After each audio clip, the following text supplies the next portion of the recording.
Hello, ladies and gentlemen. Welcome back to day 3 of chapter 6. We are looking at the first day of 6.2, linear transformations. By the end of this lesson, you will be able to describe the effects of adding or subtracting a constant or multiplying or dividing by a constant on the probability distribution of a random variable. Okay, let's begin. So 6.2, day 1, transforming random variables. All right, for our first example, El Dorado Community College considers a student to be full-time if he or she is taking between 12 and 18 units. The units would be kind of like credit hours. The number of units, X, that a randomly selected El Dorado Community College full-time student is taking in the fall semester has the following distribution. So number of units, X, is equal to 12, 13, 14, 15, 16, 17, or 18, and the probabilities are listed below. Draw a probability histogram, then calculate and interpret the mean and standard deviation of X.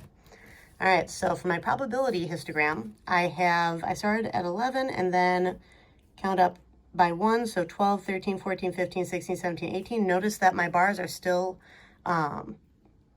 equal width.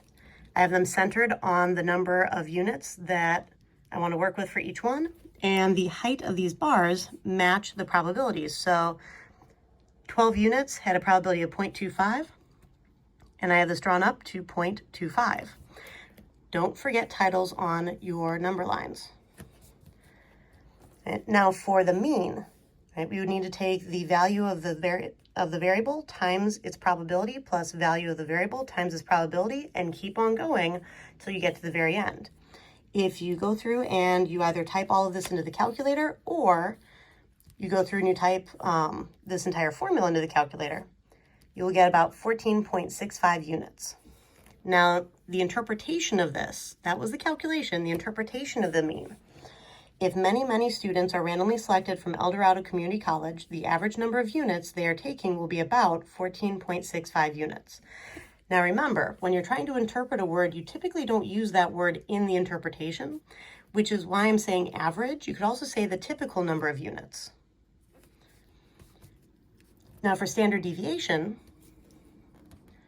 all right, my standard deviation of X is equal to the difference between the value of my variable minus the mean quantity squared times the probability, plus the next value of my variable minus the mean quantity squared times the probability. And repeat that process all the way through to the end. If you want to show your work, this is the shortcut way to do so, with plus and ... showing that we continue in the same manner all the way through our values until we reach the last one, and then we show that last one on here. Right, now, if you work through all of this, you get about 2.056 units. Now, the interpretation, if many students are randomly selected, their units will typically vary by about 2.056 units from the mean of 14.65 units. The definition of the standard deviation is the typical deviation from the mean in a data set. So each student's randomly selected units are the data points, right? Each of these data points will typically vary by about this much from the mean. We just need to have this in context. And note that both of these are written very similarly to the definitions I gave you in the last video. Please reference those if you need help with the interpretations. Right, now for example 2. At El Dorado Community College, the tuition for full-time students is $50 per unit.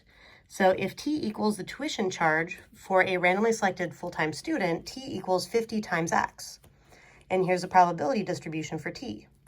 Now, if we go through and we take 600 times 0.25 plus 650 times 0.10 all the way down to 900 times 0.15, we are going to get the same thing as taking 50 times the mean of our previous distribution. Our previous distribution's mean was 14.65.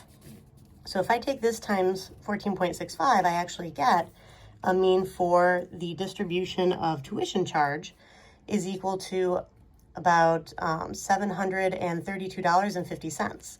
Please don't forget units of measurement on this. And the effects of multiplying and dividing by a constant on a probability distribution are listed down here. We last went over these in, I believe, chapter 2.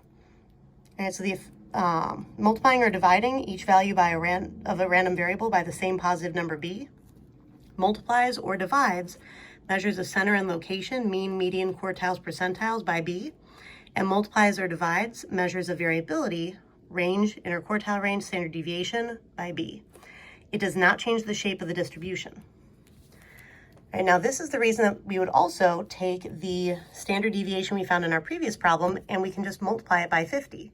We could also go through the process of actually recalculating it, but if you already know how these are connected, why go through the trouble to recalculate it? 50 times 2.056 is much shorter than having to type all of this back into the calculator and recalculating it, right? And we get 102.80, so $102.80 as our standard deviation of tuition cost.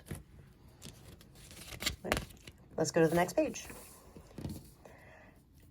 All right, so example 3, in addition to tuition charges, each full-time student at El Dorado Community College is assessed student fees of $100 per semester.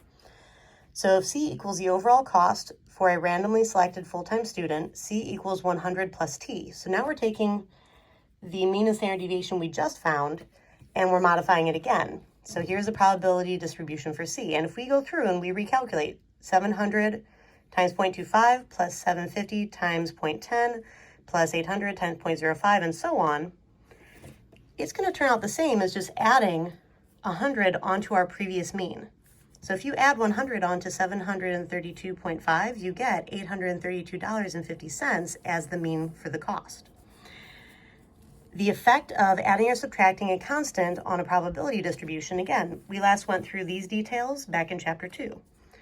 Right? Adding the same positive number A to or subtracting A from each value of a random variable adds A to or subtracts A from measures of center and location, so mean, median, quartiles, and percentiles.